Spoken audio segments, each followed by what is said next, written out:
যোৱাকালি মই কেইটামান টেলিভিশ্যনত এটা ডিবেট দেখিছিলোঁ যে তৃতীয় আৰু চতুৰ্থ শ্ৰেণীৰ চাকৰিত APSCৰ ধৰণে পৰীক্ষা কিয় হ'ব লাগে।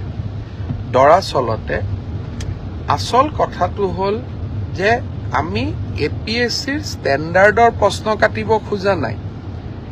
APSCৰ ধৰণৰ পৰীক্ষা তাৰমানে প্ৰথম প্ৰিলিমছ হ'ব, তাৰপিছত মেইনছ হ'ব আৰু তাৰপিছত আমাৰ ভাইবা হ'ব।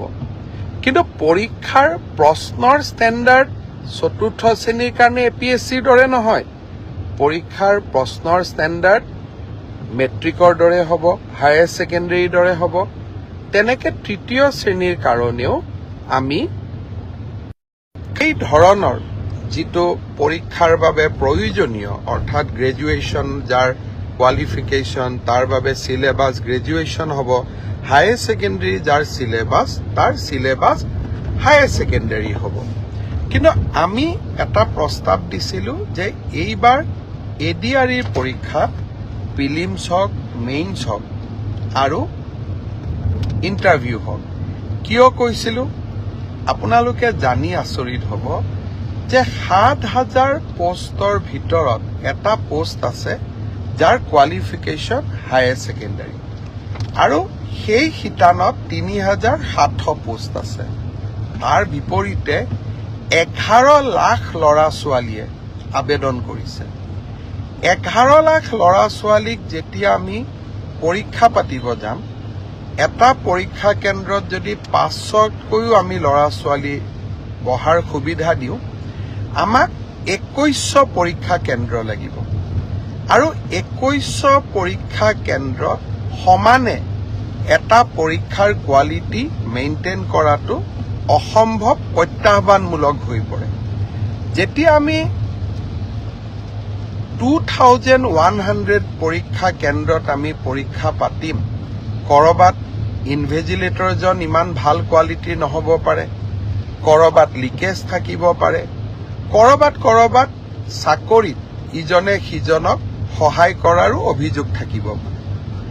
যদি আমি প্ৰিলিমছত এই অভাৱ বা অভিযোগ যিসমূহ থাকিসমূহৰ পৰা আমি যেতিয়া প্ৰিলিমছৰ পৰীক্ষাৰ ফলাফল দিম, প্ৰিলিমছত ১ লাখ ল'ৰা ছোৱালীয়ে পাছ কৰিব আৰু ১ লাখ ল'ৰা ছোৱালীক আমি যেতিয়া মেইনছ পৰীক্ষা পাতিম, তেতিয়া তাত পৰীক্ষাৰ কোৱালিটিটো আমি খুব সূক্ষ্মভাৱে মেইনটেইন কৰিব পাৰিম। অৰ্থাৎ শেষলৈ গৈ যোনে চাকৰি পাব, তাত কোনো ধৰণে কোনো কেণ্ডিডেটে কম্প্ৰমাইজ কৰি চাকৰি পোৱাৰ সুবিধা নাথাকে।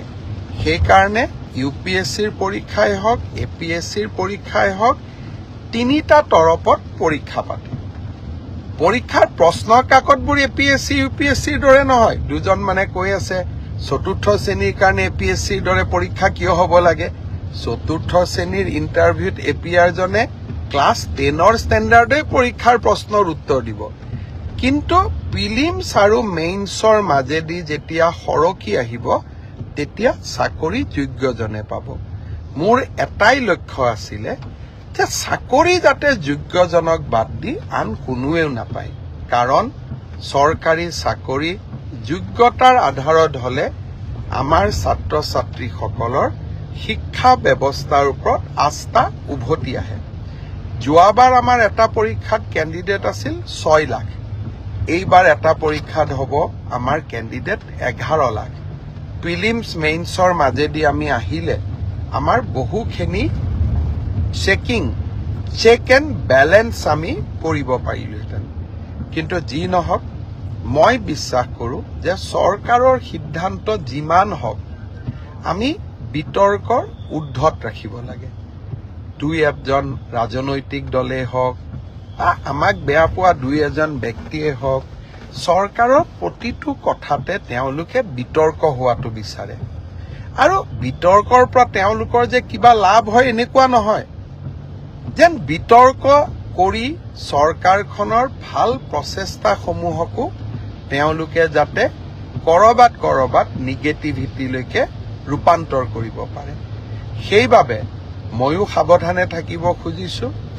এইবাৰ আমি প্ৰিলিমিনাৰী পৰীক্ষা নাপাতো, মেইনছ আৰু ভাইভা ভচিৰ মাজেদিয়ে আমি পৰীক্ষাৰ ৰিজাল্ট দিম। অৱশ্যে 11 লাখ ছাত্ৰ ছাত্ৰীয়ে যেতিয়া 2100 পৰীক্ষা কেন্দ্ৰত পৰীক্ষা দিব, ই এটা ভীষণ প্ৰত্যাহ্বানমূলক হ'ব। কেনেকৈ পৰীক্ষা পাতিব পাৰিম, 2100 স্কুল কলেজ, ই এটা ডাঙৰ প্ৰত্যাহ্বান হ'ব।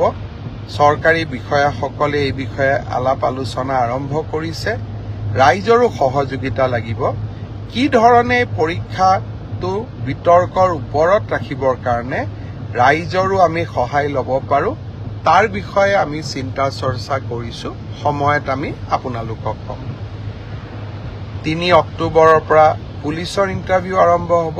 তাত এনেকুৱা কোনো অসুবিধা নাই, যোৱাবাৰ যেনেকৈ নিযুক্তি হৈছিল এইবাৰো হ'ব।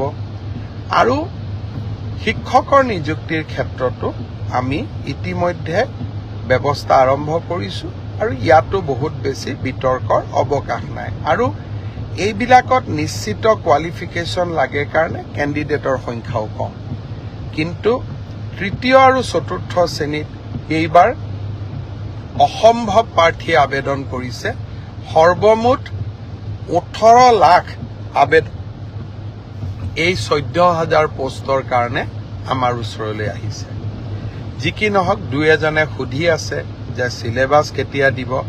মই অহা পৰহি বা মেক্সিমাম 4 দিনৰ ভিতৰত চিলেবাছ দুখন প্ৰকাশ কৰিবৰ বাবে মই ৰিক্ৰুটমেণ্ট কমিশ্যনক নিৰ্দেশ দিছোঁ।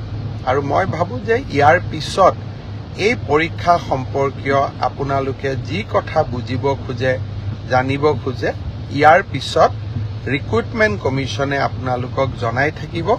মই মুখ্যমন্ত্ৰী হিচাপে এই প্ৰক্ৰিয়াটোৰ পৰা খুব প্ৰয়োজন নহ'লে আজিৰে পৰা আঁতৰত থকাটো উচিত হ'ব। অৱশ্যে ক'ৰবাত ভুল ভ্ৰান্তি থাকিলে, ক'ৰবাত কিবা বুজাত অসুবিধা হ'লে, ক'ৰবাত স্পষ্টীকৰণৰ প্ৰয়োজন হ'লে নিশ্চয় মই আপোনালোকক এই ধৰণে ফেচবুক লাইভে হওক বা সাংবাদিক মেলত আহি আপোনালোকক মই বুজাবৰ বাবে বা আপোনালোকক চৰকাৰৰ স্থিতি স্পষ্ট কৰিবৰ বাবে মই চেষ্টা কৰিম।